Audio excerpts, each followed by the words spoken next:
Hello, everybody. Don't know what that was with the cameras, but today we are here to discuss the topic of storytelling in movies.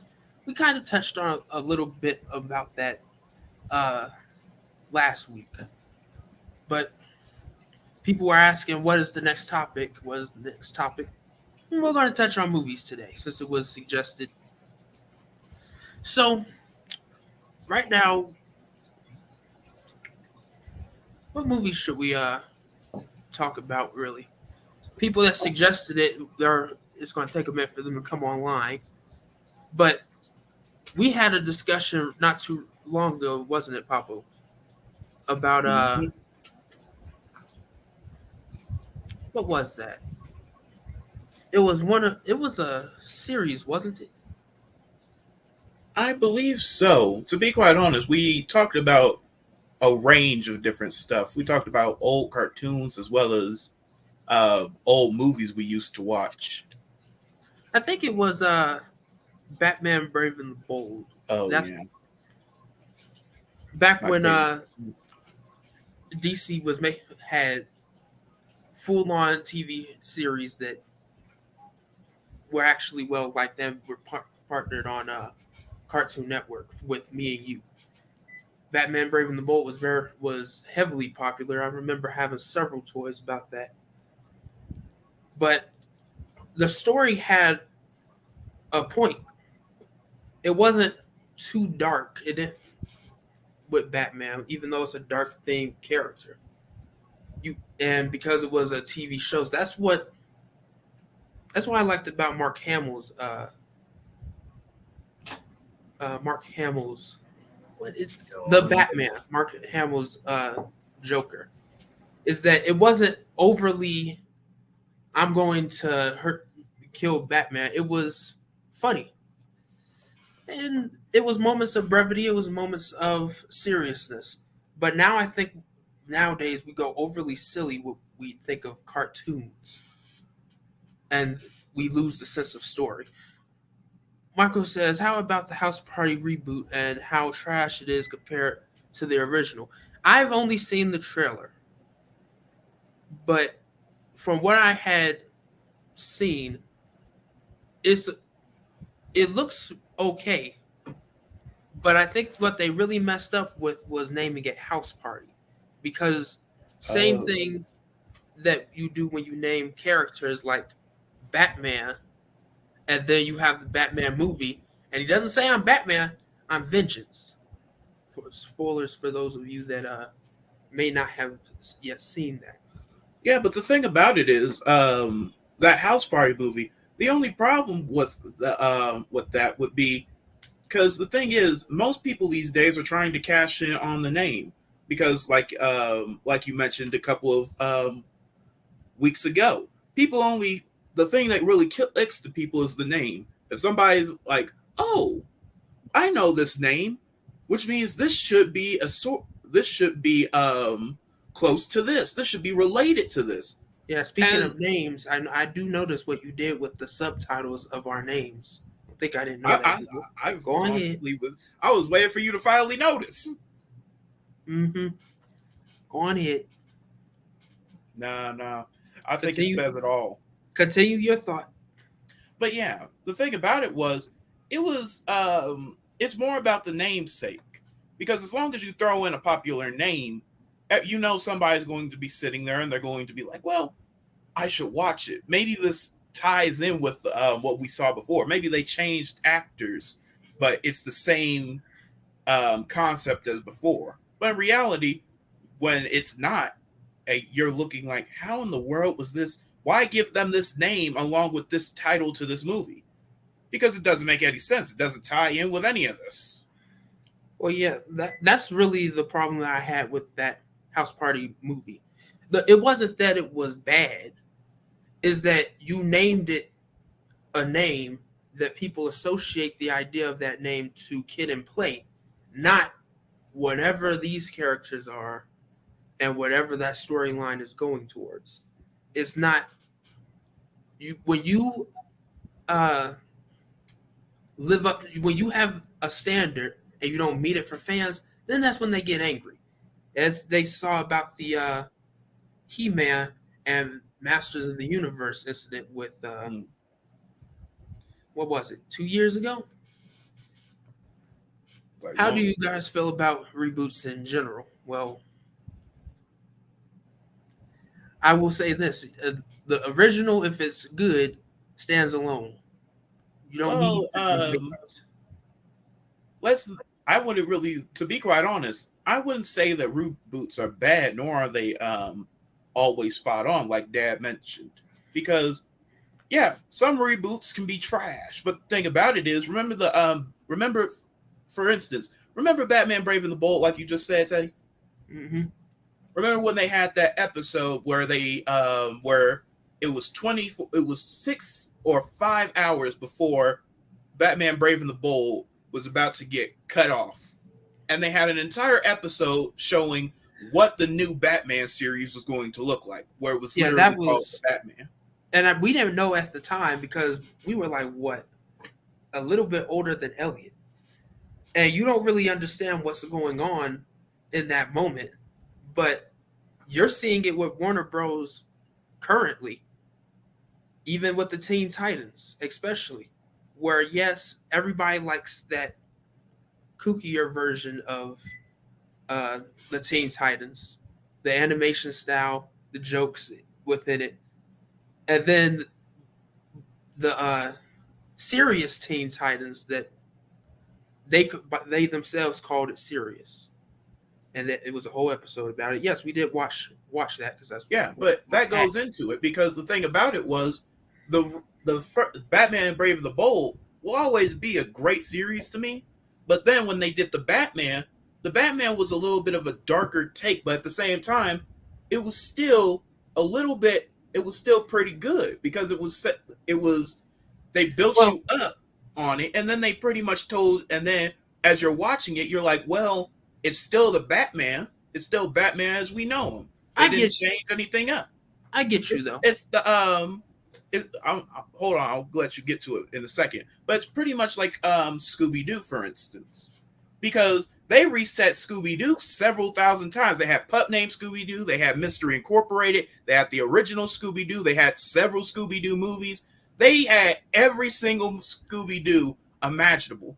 But the thing about it was, Scooby Doo was still about going around solving mysteries, and it was like, well, why should I care? It's the same kooky teens and and dog going to solve mysteries and finding out it was an old man or a woman talking about how they wanted property, how they wanted money, and how they ruined their plans.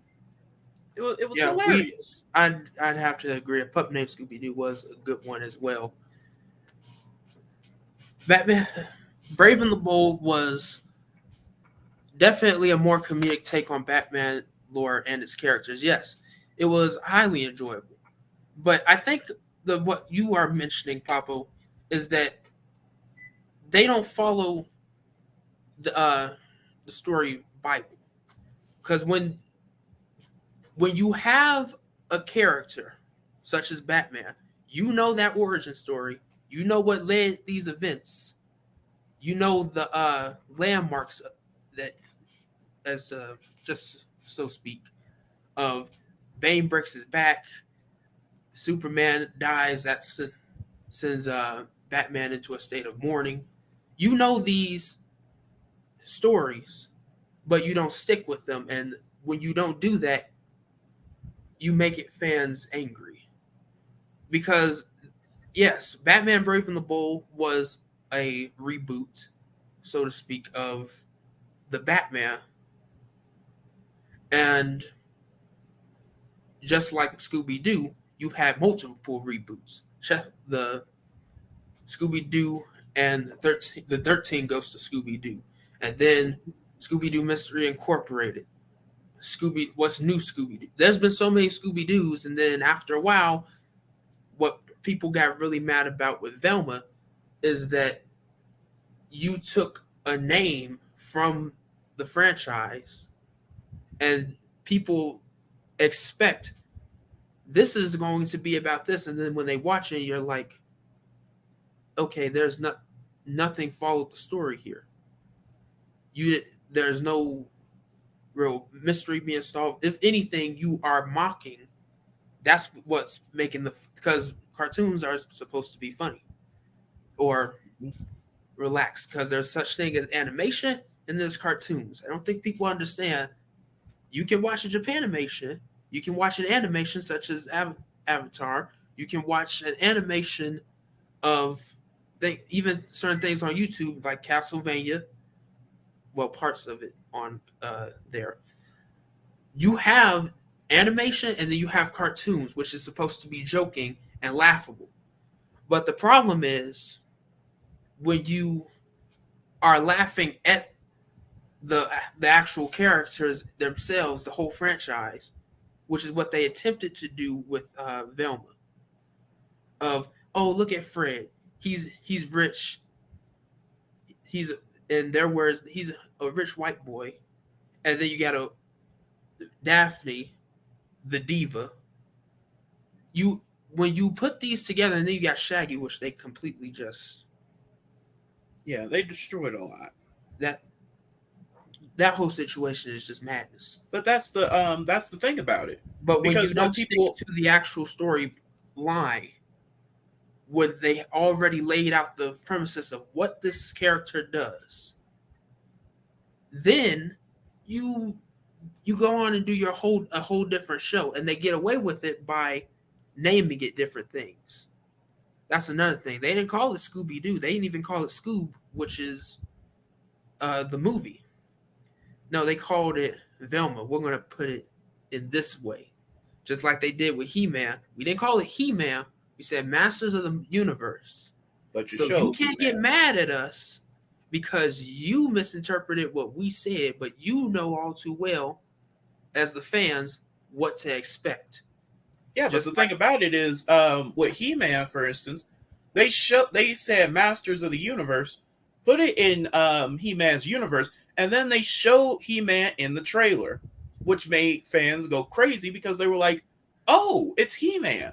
With Velma, they did quite the opposite. They went ahead, they put the name Velma up, and they pretty much said, "Well, here's the name Velma." But when you watch the trailer for it, you realize, what is this? Why in the world does this look like this? Where's Scooby? Where's this? Where's the characters that we loved throughout our childhood?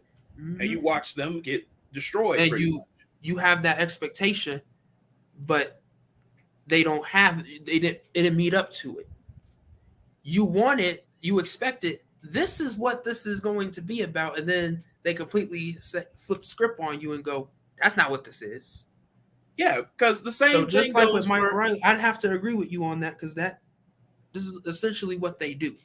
yeah, but the same thing kind of goes for all the Batman movies. Because the thing about it is, whenever you look at Batman in the movies, they do the same thing. They hype you up with the name, and you're like, well, it's Batman, of course. And then when you slowly pick it, then you think, well, maybe this Batman movie will be better than the last. But the thing about it is, when you watch any series of Batman, you realize that Batman has several thousand skills that he's learned throughout his entire life.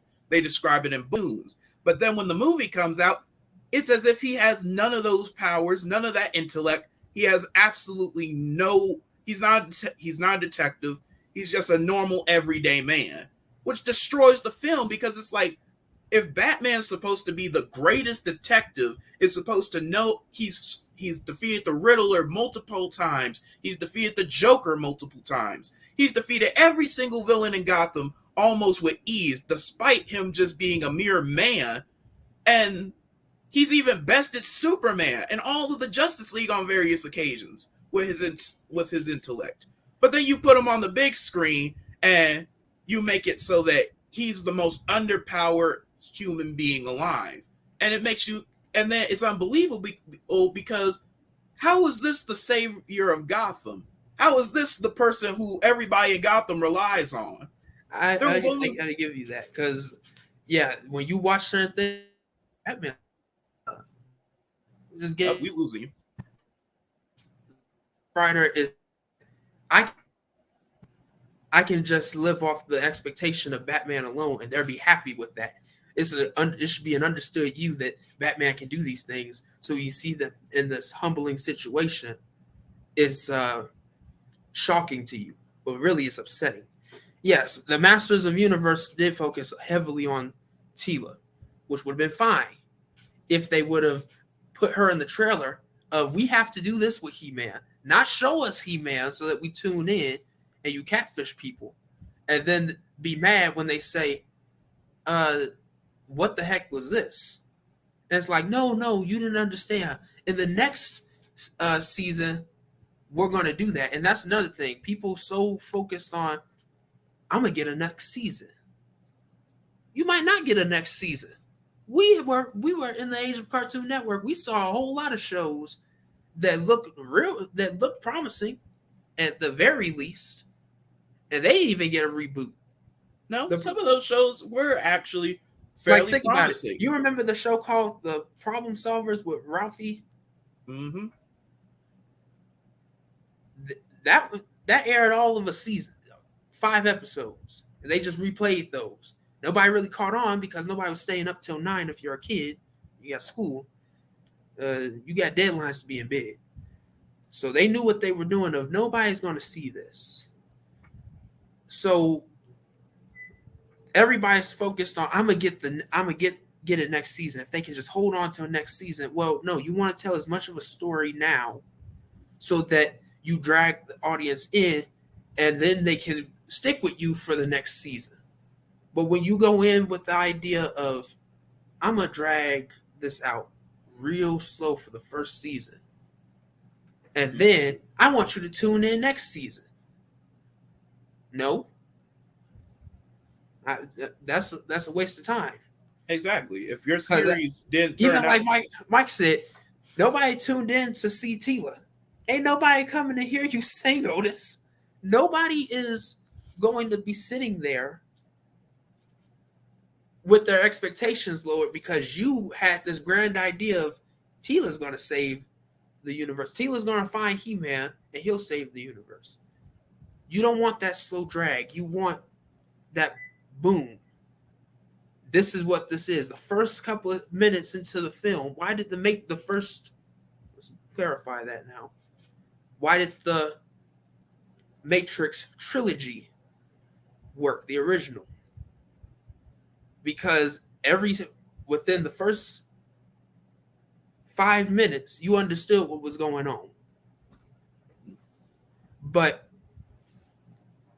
the new one, which for all intents and purposes, that was a reboot.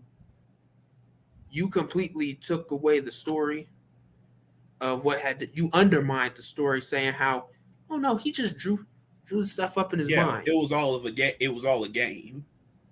And it's like, okay, you just completely undermined that. And then later we have to find out that, oh no, the Matrix really was like this. And then I don't know.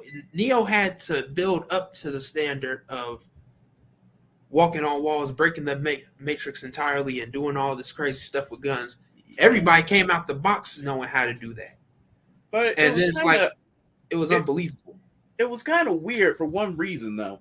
The reason the Matrix was kind of weird was because, as you see in the first Matrix, you see Neo become the One, and you're watching him do all this stuff that's defying all sorts of logic. He's dodging bullets. He's learning combat at extremely fast. But then in the recent one, you watch Neo somehow you pretty much use the Force. And it's like, what in the world is going on here? I thought being the One means that you're able to defy physics, but you're not doing some Darth Vader, Lord Palpatine type stuff and defying the laws of nature. Yeah, because it kind of takes out the realism. Yeah, that whole movie was just garbage. And because again, you didn't stick to the overall story. Like, yes, we get it. After the first 3 movies, we've established that in the Matrix is not a real place. You can do whatever you want so long as you believe it. And then we see in the next movie, two movies, hey, this comes with consequences because now that you believe, the Matrix is programmed against you and is out to get you. So now we know that the Matrix is not real. We know what's going on, but really what we saw that whole for the first 30 minutes, the first 5 minutes of the first Matrix was it pops off real quick. You have your intro of seeing Neo's character just living life in the Matrix. They don't dwell on it like they did in Resurrections though. And then they say, hey, the dude starts typing to him, and then that's when you realize something's not right here. So then when you get that build of action where he's running around that office trying to escape these agents, and then you're pulled in. But the first 30 minutes of Matrix Resurrection, all we had was sad Keanu Reeves. Yeah, which is and this life, and they never really explain how did they capture him. How did you go from being the one to and now you're stuck back in the Matrix? That should have been the story at the very least. Then you could have made a sequel based on that of how he did this, why that happened. But I understand also that the brothers, the creators of the Matrix, they were not together when they wrote this. And that's another thing. You can't break up the original working team. That's like taking away Batman and Robin and just having Robin. Yeah, but that's the thing. Most reboots these days, that's what they do. They try to because the thing about it is when you see a well-known thing such as Batman or Scooby-Doo, if you see a well-known name or a well-known series that made a lot of money in its day, you know that there's going to be a demographic that's going to want to relive the old days. So you go ahead and you pretty much go under their nose and go like, well, here's some more for you. But the thing is, you're not the writer. You have no idea what you're doing. So you're not even sticking to the script. You're not looking at the thing because you're trying not to go ahead and copy off of. You're not trying to get their approval for what you're doing, because if you go and have to get the approval of the people who made this, they're going to be like, why in the world are you doing this? Have you not read this? Have you not looked at this? It's kind of like because look, it's kind of like taking away Batman's grappling hook. Batman's grappling hook is the thing that makes him Batman. It makes him able to get away.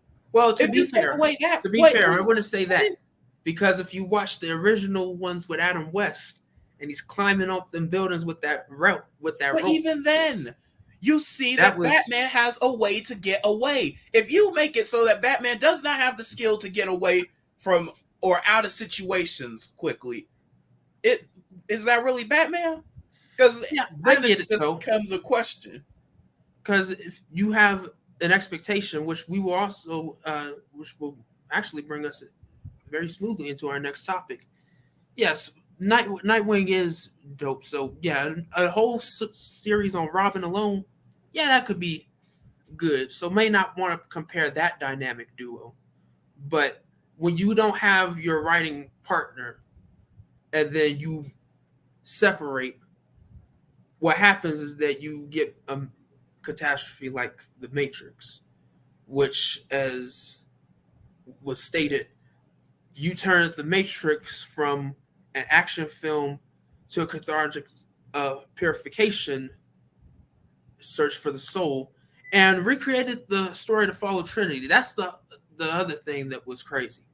Like, Trinity was the one, but Neo is the one. And now it's like we tried to reestablish who is the one. And as if we didn't really try to do that in the last couple of because the thing is that movies. The first couple of handful of people that you get into the movie theater or you get on streaming and they watch that, then yeah, they say, "Oh man, you got to watch this. The new one's coming out." But when you say, when you well, not when you say, but when you do what you did with the Matrix, and then word gets out after a while, they say, yeah, I wouldn't watch that. I didn't like it." It's like they forgot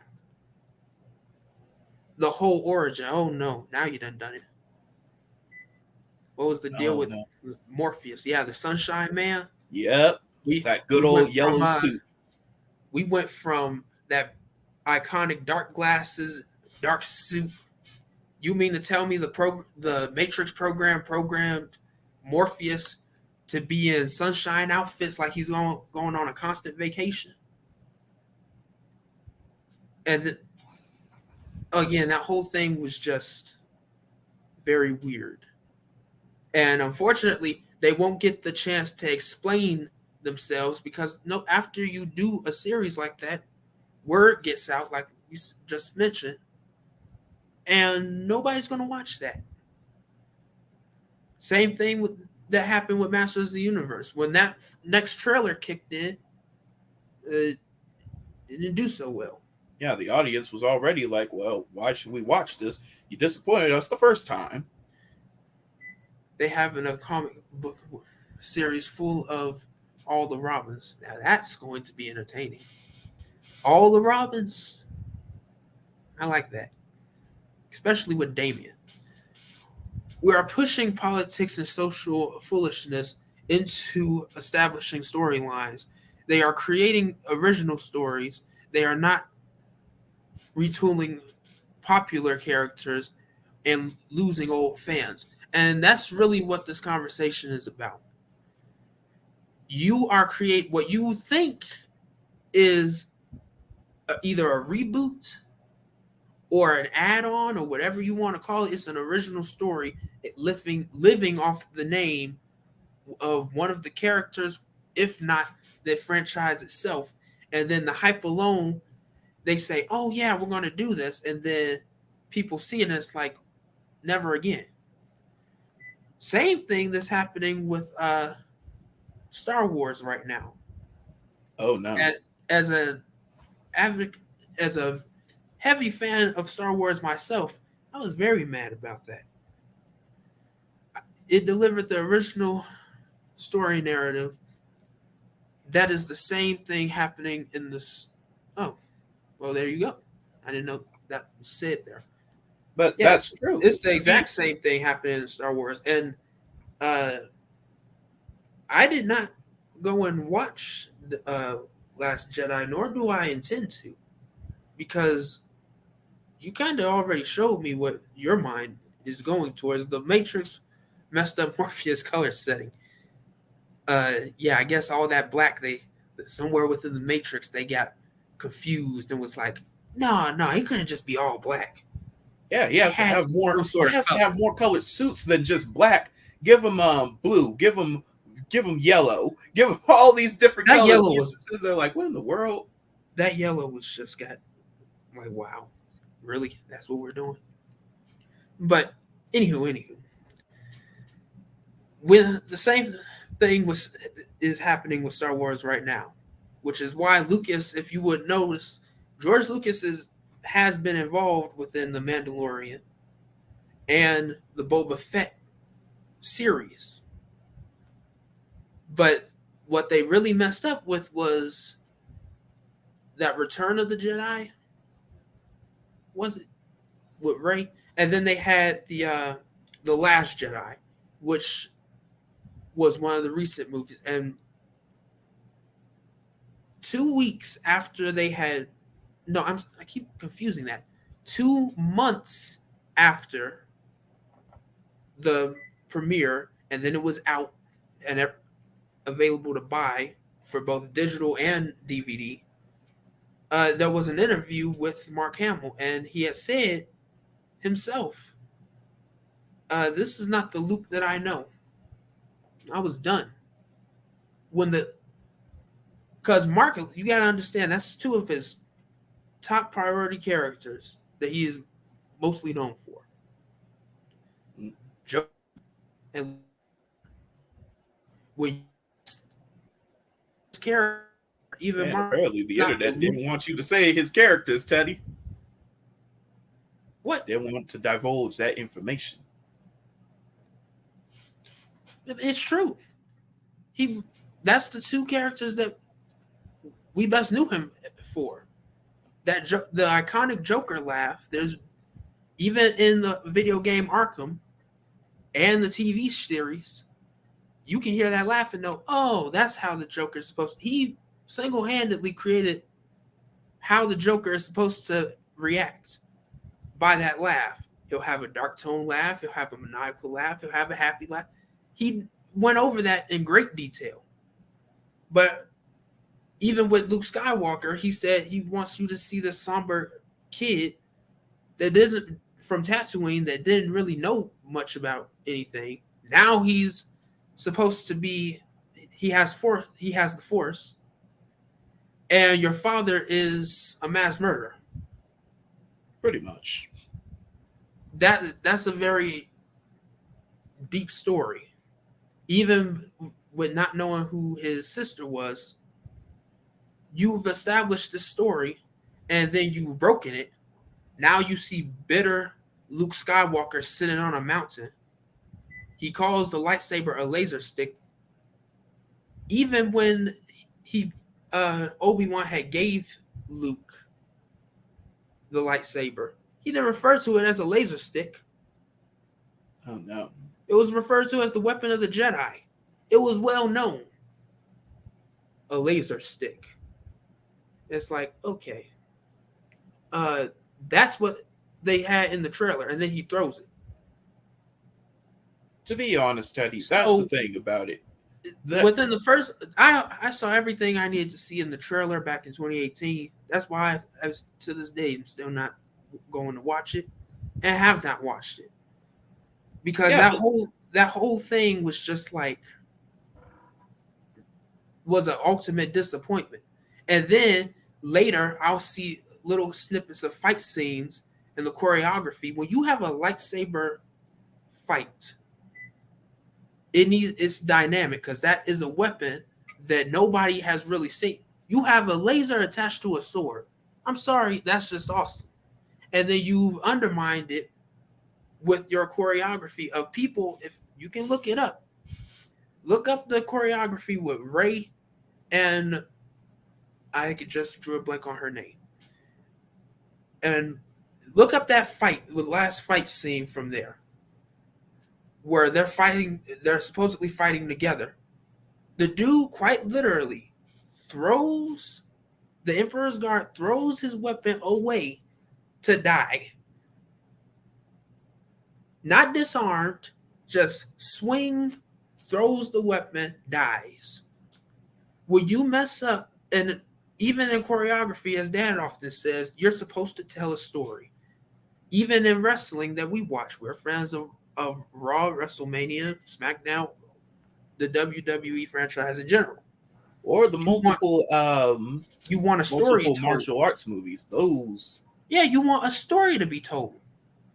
Even especially in martial arts films where it's supposed to be dynamic movement, and you mess that up. When you see the one between the lightsaber fight between Dark Maul and Liam Nelson's character, I'm messing up these names today. I don't know what's going on. But you look at that fight, you look at the fight with Obi-Wan and Anakin, you look at these fights with the lightsabers, and you think you have an expectation again of what this is supposed to be. That the moment they ignite that blade, this is going down. You don't expect, like in the first one that we saw, Rey doesn't know how to use it. He's just quite literally got anger issues. That's really all it is, a team with anger issues and a blade. And then somebody who's never practiced the Force, practiced being a Jedi, never gone through training with the lightsaber, nothing. She picks it up and is expected to go into battle, and it shows that they don't know. She doesn't know what she's doing, and then you have this very sloppy fight. It's not, which would have been fine if it again didn't live up to the expectation of Star Wars. Because when you put that name,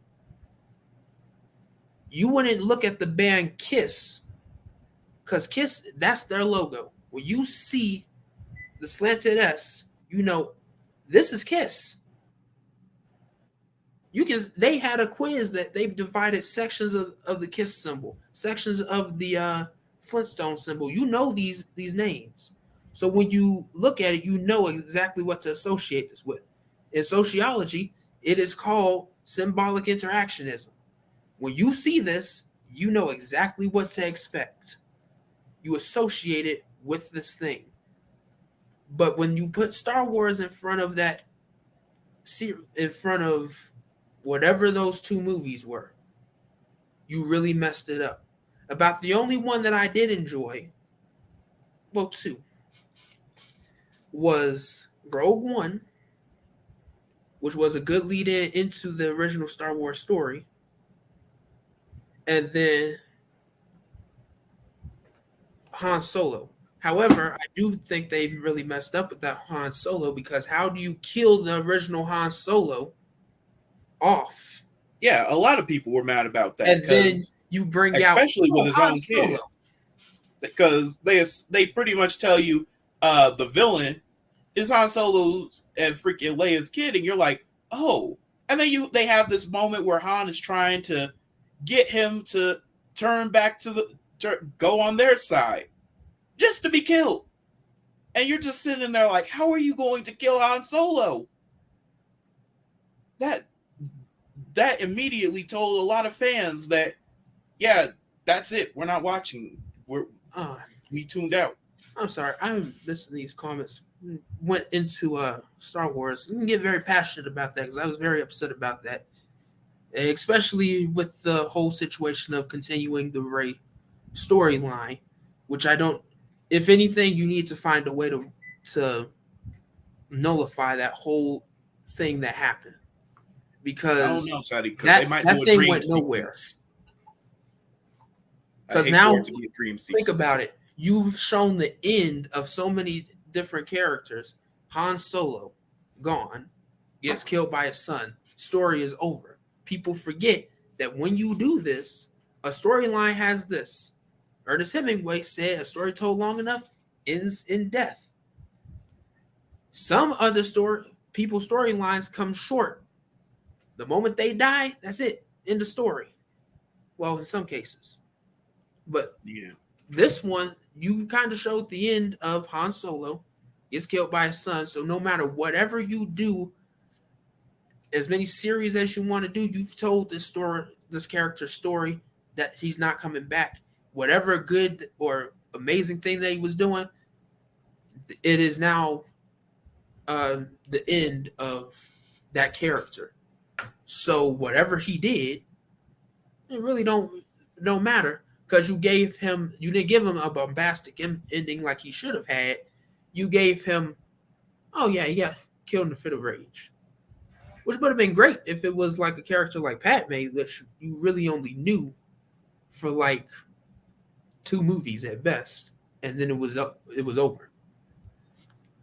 But when you have characters that have lived the whole series and then you do them dirty like that, then yeah, but that's the thing that's happening with multiple different things, because I remember not too long ago, because the thing about it is they're trying to do that with every series. They have this character that's lived through all this stuff for multiple seasons, multiple movies, and then what they do is they kill them in the most in the most weirdest way, that's most anticlimactic way possible.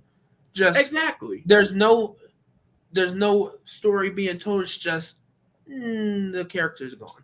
But the thing about it is, it would be fine, because, as you said, it would be fine if you killed them in some grandiose way, or even if you killed them in that way, that made it make sense. Because if you see a person who's lived through Darth Vader's freaking entire life, Yeah, you've because lived the thing about it through the is, oppression of the empire, and then that happens.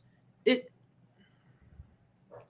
We better get off of that topic, or we'll be all day on it. This isn't the Star Wars. We had other series that we wanted to talk yeah, about. yeah. But that's So pretty much what I'm saying. Because let's finish your thought and then get off of that. I won't say yeah, anything. because we can go into new series these days. Because for instance, let me think. Because there's quite a lot of them, to be fair. And to be quite honest, it makes me somewhat enraged too. Because I hate getting invested in a character and then they kill them off, and it's like, this wasn't even a good way to kill them off. You could have killed them off in some other way. You could have made it. I don't want to see a character who could have possibly lived through the entire Earth being a desolate place, and then watch them get shot with a bullet in their freaking arm, and then they bleed out and die. Why in the world would I want to see that? You've lived through all of this. It's kind of weird to see you just take a bullet and then just fall. It's like, well, that's over for them. Yeah, it is very disappointing.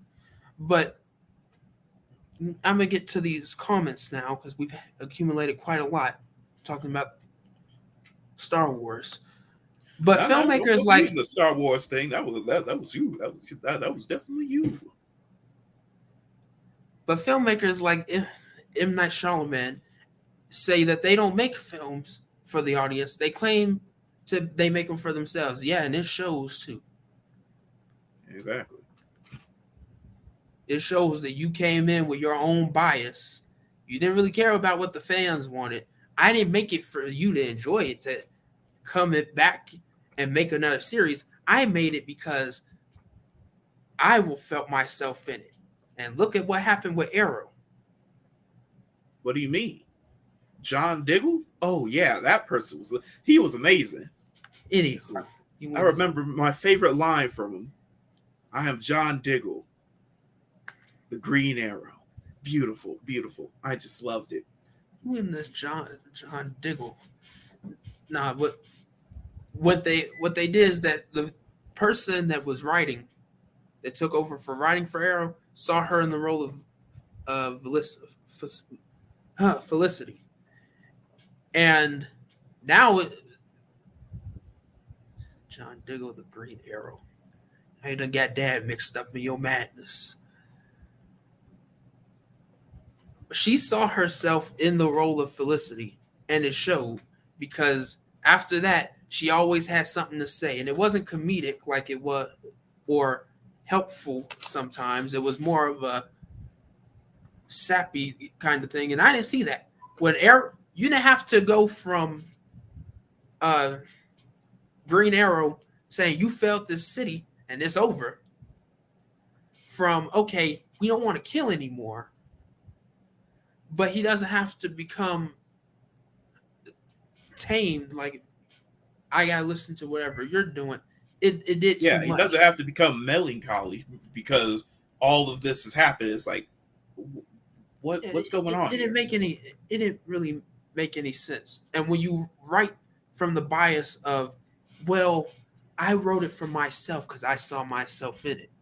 Well, that's great. You see yourself in it. And you're probably the only one still around watching the same thing notice, times over. I'm gonna cut you off there, because notice one thing here. Whenever a series turns bad or something, you know what everybody says? They always go to that. They go ahead and say, I saw myself. And it's like, exactly. You try to involve yourself too much with this character that you decided to throw out the original character, and you were like, this is me now. I'm going to show who I am. You tried to make it all about you, and you destroyed the character in the process. And now you don't want to take up that fault because you're like, are you saying there's something wrong with you? I'm saying there's something wrong with you being the character in this movie that was already built on this character. How you go put yourself in this? It is very concerning, where they will, for the sake of them feeling involved They're destroying a whole franchise. Forget the fans, forget the fan base. Me. It is very strange. But Star Wars was the biggest bait and switch in history. Yep, there we go. There goes Hey. Fans was a Jedi just to make a little white girl I call shenanigans. Yeah, that's exactly what it was. It was shenanigans and flippy flop. I meant Finn. I understood. Sorry, sorry. I do my best proofreading after I hit enter. Hey, I feel you. Same way with texting. It's also why it has some very cringe text messages. Here is a key lesson in screenwriting from a screenwriter. Don't allow the real world problems to affect your made up world if it doesn't fit the story. We didn't need a woke Star Wars, which kind of, because really it did feel like a woman empowerment movie, which if they really wanted to do, I get it. Carrie Fisher that played Leia she died shortly after that first movie and Rogue One. But you can't go and build a whole other story off of seeing yourself and wanting to incorporate uh, social norms of this time in a franchise that started long before that was an issue. Yeah, but Because the what thing you've about done it is is you destroyed the no, product. because look, I wouldn't say that you can't. Because think about it like this: there are certain No, I characters. didn't say that you can't. Yeah, I It's know. that But what I'm saying is, it there doesn't fit. you have to figure out the right place and time to do it. Because think about it like this: there's multiple people in every single universe that has a fan base. In the Star Wars universe, you've got Leia. In the DC universe, you've got Wonder Woman. And freaking the Marvel universe, you have Black Widow. You have multiple people in multiple universes you can go ahead and use to go ahead and talk about real world problems. And but you don't have to go ahead and But the thing dwell is that in that. that would be conflating those different worlds Yes, because that's what I'm saying. everybody You don't have wants. to put I'm not saying that you have to put it all in there. I'm saying you could put a piece of it cuz like dad said, you can put you don't have to destroy the fantasy narrative. If it works into the script, you can put it in there. But if you're looking at something and you're like, this is a fantasy, and I don't think real world politics would really fit in this. You don't have to try to somehow Yes, write and it in because that's that the doesn't thing make that any was sense. addressed is that we did if it doesn't fit. If it does not fit, if it does not fit, then don't put it in there. You wouldn't put the circle block in the square hole. Just because it went into the tub. I don't know about that, Teddy.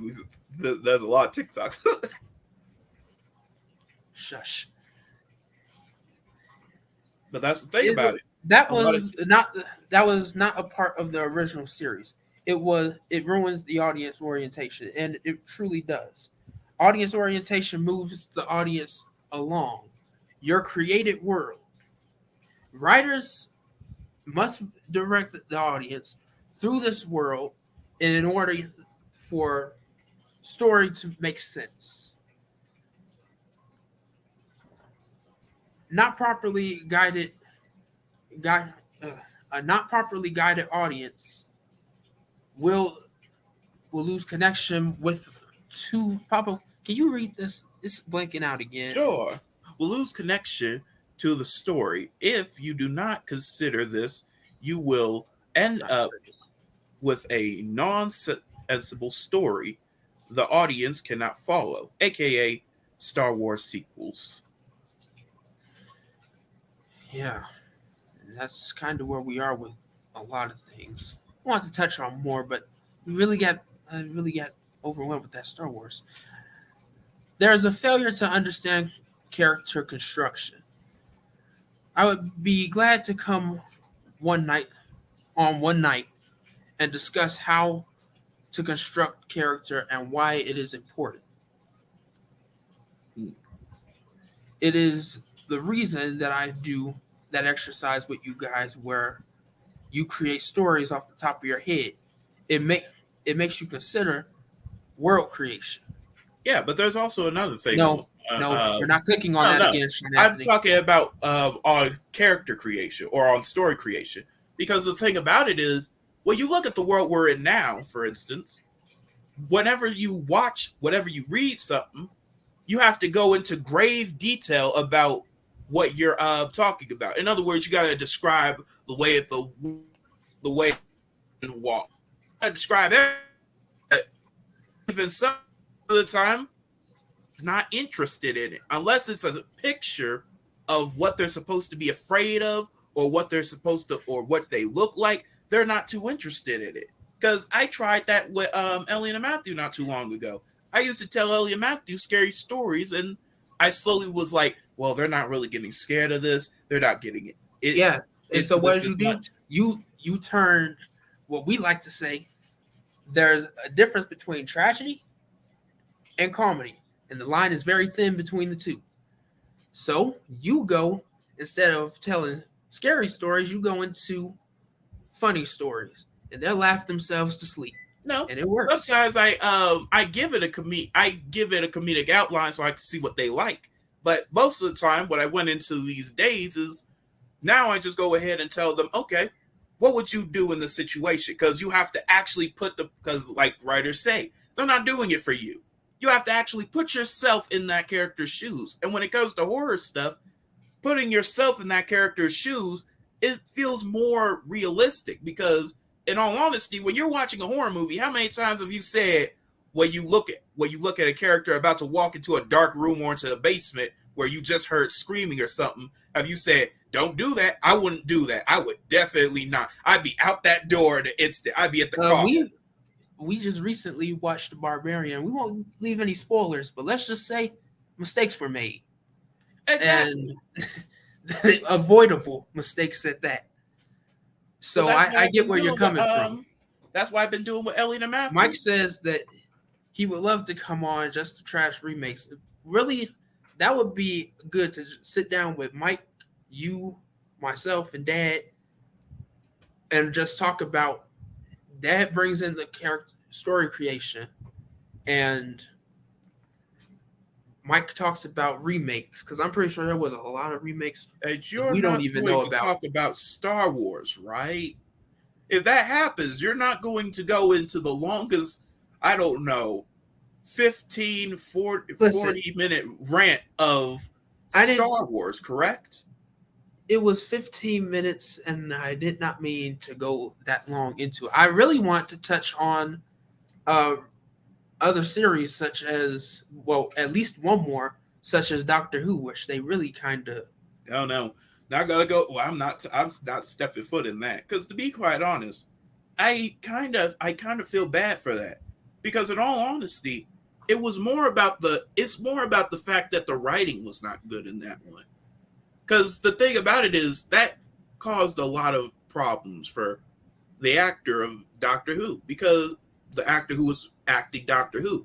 Because the thing about it is most people when they see a movie, like for instance with that Justice League movie, they put old boy's name on it.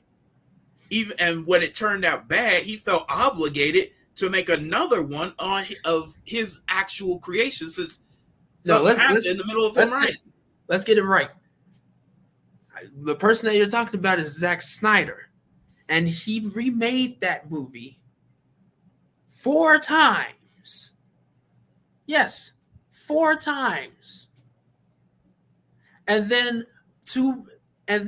with more story involved, he made a darn near 5-hour movie.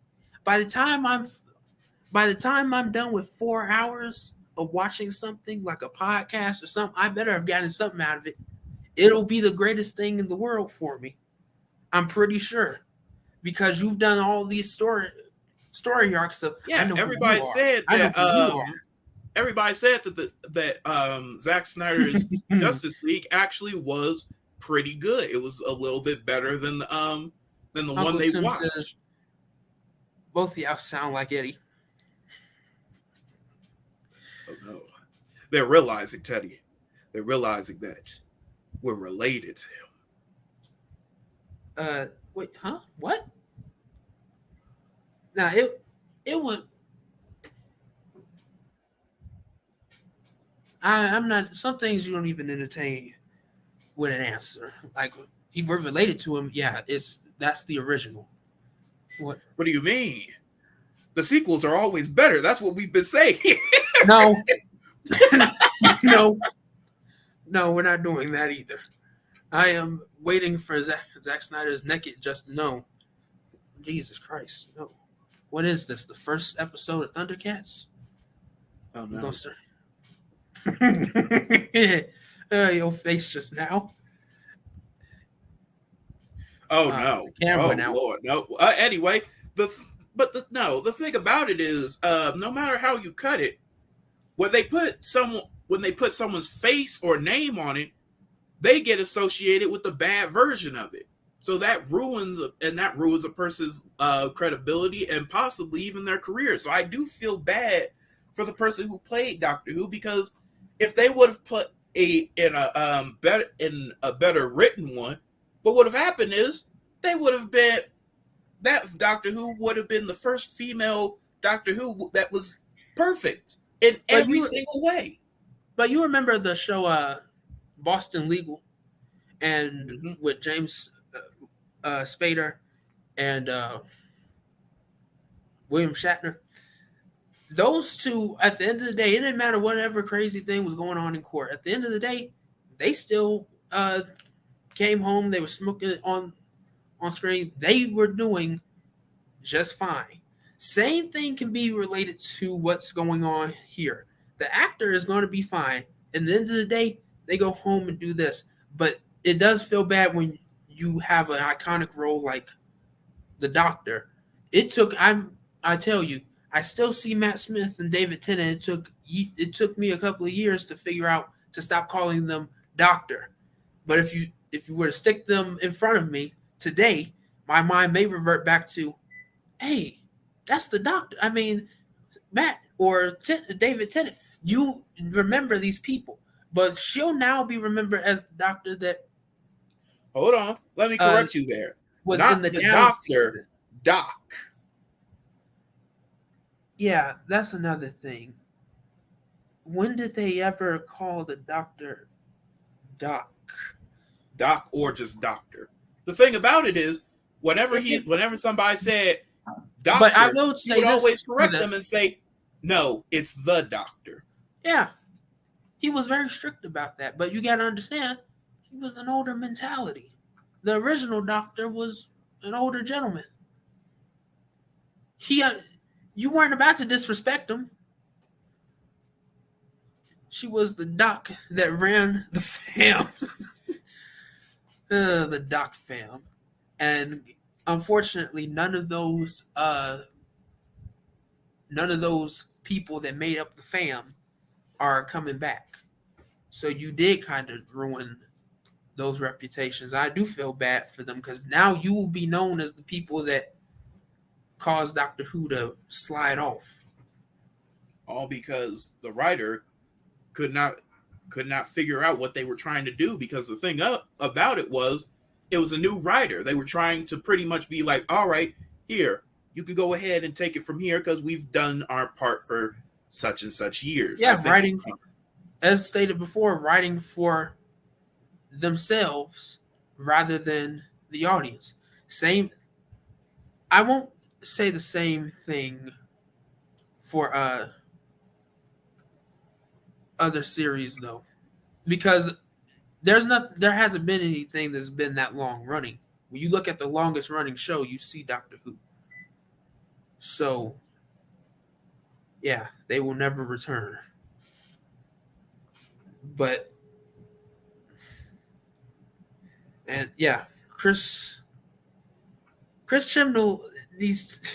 I wouldn't think they needs to be exterminated, but he definitely doesn't need to make any more comebacks. So I am very excited that Russell is coming back to bring back that show, because what you've done is that when you do not do a story right, people have to go back and try and fix that because that's money. Yeah, that's money as well as their face and name, and they're sitting there like, you, how did you ruin this? I was the last person to be on here. During my time, it was perfect, and somehow you slowly made it decline, and everybody knows me by that role. Mostly, it's the equivalent of ruining the Joker. Mark Hamill is definitely going to have something to say about that because you're going to be sitting there like, what are you doing? This is my Well, character. I made it like especially this. especially now that you've I don't know, now that you have kind of disrupted, I will say, the Star Wars Luke Skywalker, and now you're trying to ruin the joke. I don't think he'll let you do that. But we could go all day, and we quite literally have off screen gone all day into film because it's been around longer than we have. So it's time to close up the show before we're Yep. on here for another hour. So let me Please leave like, y'all. share, and subscribe to the Erudition Network. It means a lot for us, and it helps us to continue to bring content to you all. Mhm. I Important realized that we content, like didn't our have our Star Wars clicker rant. up. No, we're not going into another Star Wars rant. I didn't realize that we didn't have the clicker. If you want to support us monetarily, please search up the Erudition Network at our Cash App. Anything that you provide to us is used strictly for this show. Well, not this show, but for the network, because we are a whole network, not just Erudition Oh, Generations. good, good, good. Because I thought all that money went to us, and I was like, oh, no. Yes, mom had it correct. Oh no. Yeah. Oh no. Oh no. What would you be using on? Simple. I use it on possibly making the world a better place, such as making sequels that are worthwhile. But I think that's one of these times we should get touch base with Mike and Dad and see, can we go into this topic of film more, because we love our films. So to see that people are not doing right by them is disappointing, and I think for our upcoming generation, if there's two things that can grab the older generation and the current generation, is movies and music. And if you disrupt any of those, you you destroy that bridge between past and future. And I don't think you should do that. But if you agree or disagree, leave a comment and let us know. As from right now, I'll leave closing statements to you, Papo. Your dad. Well, I only got a, a couple things to say. Firstly, if you're gonna make a remake or a reboot, stick to the script. Nobody likes a remix or a completely different version of something if they've grown up with it. If you're capitalizing on the fact that everybody loved that, you can't go ahead and change the formula. It's not going to work.